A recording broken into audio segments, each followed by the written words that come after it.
जब Vladimir Putin किसी दूसरे देश का विजिट प्लान करते हैं तो सबसे पहले एक बेसिक बातचीत से शुरुआत होती है।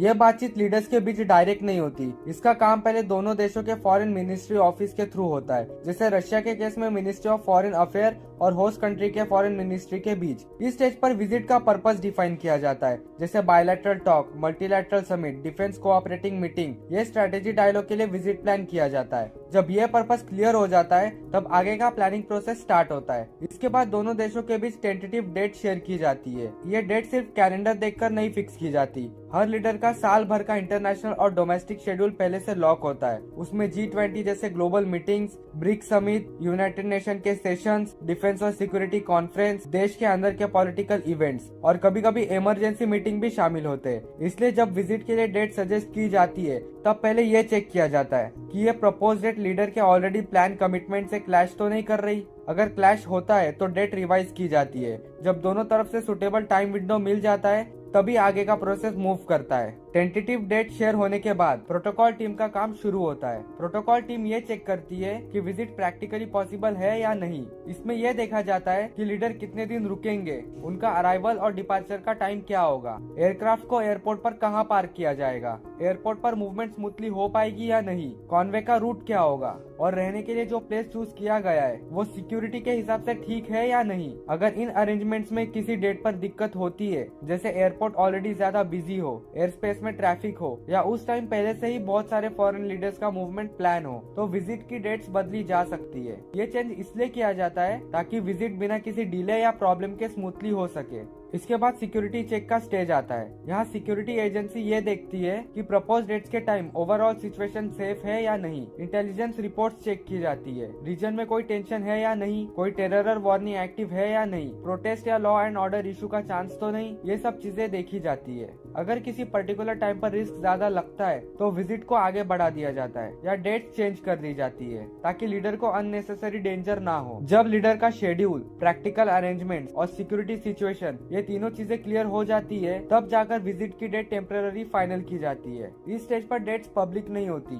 ये सिर्फ इंटरनल प्लानिंग के लिए यूज होती है ताकि क्वाइटली प्रिपरेशन स्टार्ट की जा सके। फाइनल अप्रूवल तब मिलता है जब दोनों देशों के बीच रिटर्न कंफर्मेशन एक्सचेंज होता है। इसी के बाद विजिट की डेट्स ऑफिशियली फाइनल मानी जाती है। तब जाकर सिक्योरिटी टीम्स फुल्ली एक्टिव होती है, एडवांस टीम भेजी जाती है, लोकेशंस चेक की जाती है और ग्राउंड लेवल प्लानिंग शुरू होती है। जैसे ही विजिट की डेट्स लॉक होती है उसके तुरंत बाद रशियन प्रोटोकॉल सिस्टम और होस्ट कंट्री के टॉप अथॉरिटीज के बीच कोऑर्डिनेशन स्टार्ट हो जाता है। इस कोऑर्डिनेशन में सिर्फ एक डिपार्टमेंट नहीं होता बल्कि दोनों साइड्स के कई सीनियर ऑफिसर्स इन्वॉल्व होते हैं। रशियन साइड से इस प्रोसेस में presidential protocol service, foreign ministry के सीनियर ऑफिशियल्स और सिक्योरिटी एजेंसी के रिप्रेजेंटेटिव शामिल होते हैं। होस्ट कंट्री की साइड से फॉरेन मिनिस्ट्री, होम या interior ministry, national security agencies, local administration और पुलिस के सीनियर ऑफिसर इस प्लानिंग का हिस्सा बनते हैं। इस स्टेज पर सिर्फ ये डिसाइड नहीं होता कि लीडर का शेड्यूल क्या होगा, बल्कि पूरे विजिट का बेसिक स्ट्रक्चर डिस्कस किया जाता है। ये क्लियर किया जाता है कि लीडर कौन कौन से शहरों में जाएगा, कौन से वेन्यूज पर मीटिंग या इवेंट्स होंगे, रहने के लिए कौन सी जगह यूज होगी और मूवमेंट का रफ टाइम फ्रेम क्या रहेगा, जैसे एयरपोर्ट से होटल, होटल से मीटिंग वेन्यू और वापस रिटर्न मूवमेंट। इस कोऑर्डिनेशन का मेन पर्पस होता है रिस्पॉन्सिबिलिटी क्लियर करना। ये पहले ही डिसाइड कर लिया जाता है कि कौन सी एजेंसी किस चीज की जिम्मेदारी लेगी, सिक्योरिटी का कौन देखेगा, ट्रैफिक का कौन, प्रोटोकॉल अरेंजमेंट का कौन और इमरजेंसी सिचुएशन में डिसीजन का अथॉरिटी किसके पास होगा। इस तरह से अर्ली स्टेज में ही रोल्स और बाउंड्रीज क्लियर कर दी जाती है ताकि बाद के स्टेजेस में किसी भी लेवल पर कंफ्यूजन ना हो और पूरा विजिट स्मूथ और कंट्रोल तरीके से प्लान किया जा सके। इसके बाद एडवांस सिक्योरिटी प्लानिंग का फेज स्टार्ट होता है। इस स्टेज पर रशियन साइड से प्रेसिडेंशियल सिक्योरिटी सर्विस और एफएसओ की स्पेशल एडवांस टीम रेडी होती है। साथ ही होस्ट कंट्री की साइड से national security agencies, police, special forces और इंटेलिजेंस यूनिट भी इस प्लानिंग में शामिल हो जाती है। यह एडवांस टीम विजिट के बिल्कुल पहले नहीं आती। ये टीम अक्सर विजिट के कई दिन, कभी कभी हफ्तों पहले ही होस्ट कंट्री पहुंच जाती है ताकि हर चीज को आराम से और डिटेल में चेक किया जा सके। ये टीम सिर्फ पेपर और मैप देखकर प्लानिंग नहीं करती, ये लोग ग्राउंड पर जाकर खुद इंस्पेक्शन करते हैं। जो रूट्स लीडर यूज करने वाले होते हैं उन रूट्स पर चलकर देखा जाता है। Roads, flyover, bridges, building, entry और एग्जिट पॉइंट्स इस इंस्पेक्शन के दौरान ये भी देखा जाता है कि क्राउड का बिहेवियर किस तरह का हो सकता है, किस जगह पर ज्यादा भीड़ जम सकती है और कौन सी जगह से रिस्क आ सकता है। हाइट वाली जगह जहाँ थ्रेट का रिस्क हो सकता है, जैसे बिल्डिंग्स के छत, बालकनीज या फ्लाईओवर को पहले से आइडेंटिफाई किया जाता है। साथ ही इमरजेंसी सिचुएशन के लिए मल्टीपल सेफ रूट्स प्लान किए जाते हैं। अगर प्राइमरी रूट पर कोई प्रॉब्लम आए तो लीडर को किस अल्टरनेटिव रूट से सेफली मूव किया जा सकता है, ये सब पहले से मार्क किया जाता है। इस पूरे फेज का गोल होता है कि विजिट के दिन किसी भी तरह की सरप्राइज सिचुएशन ना हो और हर मूवमेंट पहले से प्लान और कंट्रोल और सिक्योर हो। इसी स्टेज पर multi layer security system design किया जाता है। इस मल्टी लेयर सिक्योरिटी सिस्टम को जनरली 3 क्लियर लेयर्स में बनाया जाता है। पहला होता है outer layer security. Outer layer का काम होता है पूरे एरिया को कंट्रोल में रखना। इस लेयर में लोकल पुलिस,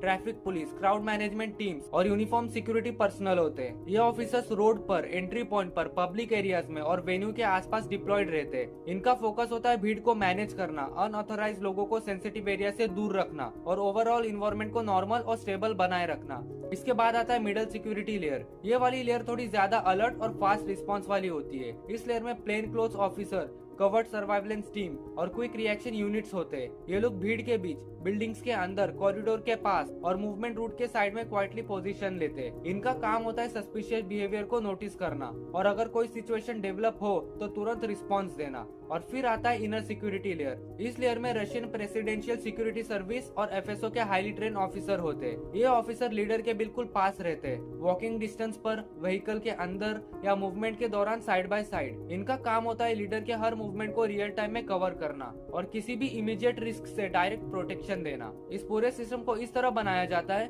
कि अगर आउटर वाली सिक्योरिटी में कोई प्रॉब्लम आए तो मिडल वाली लेयर उसे तुरंत हैंडल कर ले और अगर सिचुएशन लीडर के और करीब आए तो क्लोज प्रोटेक्शन टीम बिना डिले रिएक्ट करती है। इसी लेड सिस्टम की वजह से रिस्क को स्टेप बाय स्टेप कंट्रोल में रखा जाता है। प्रिपरेशन फेज में सिक्योरिटी सिर्फ गार्ड्स तक लिमिटेड नहीं रहती, बल्कि टेक्नोलॉजी बेस्ड सिस्टम भी फुल्ली एक्टिव कर दिया जाता है। प्लान रूट्स और इवेंट वेन्यूज पर ड्रोन्स का यूज होता है जो ऊपर से पूरे एरिया पर नजर रखते हैं। इस ड्रोन से आने वाली लाइव वीडियो फीड सीधा कमांड कंट्रोल रूम तक जाती है, जहां ऑफिसर्स रियल टाइम में सिचुएशन को देखकर और समझ सकते हैं। इसके साथ साथ सीसीटीवी कैमरास और फेशियल रिकॉग्नाइजेशन सिस्टम भी काम करते रहते हैं। ये सिस्टम क्राउड की मूवमेंट और बिहेवियर को लगातार ऑब्जर्व करते हैं ताकि अगर कोई अनयूजुअल मूवमेंट, भीड़ का अचानक जमाव या सस्पिशियस पैटर्न दिखे तो उसे तुरंत नोटिस किया जा सके। कम्युनिकेशन को सिक्योर रखने के लिए सिग्नल जैमर्स और इनकरप्टेड कम्युनिकेशन सिस्टम यूज किए जाते हैं। इसी फेज में ट्रैफिक मैनेजमेंट और पब्लिक कोऑर्डिनेशन भी स्टार्ट हो जाती है। होस्ट कंट्रीज की अथॉरिटीज पहले से ही रिस्ट्रिक्टेड एरियाज, रोड क्लोजर और डाइवर्जन प्लान अनाउंस कर देती है।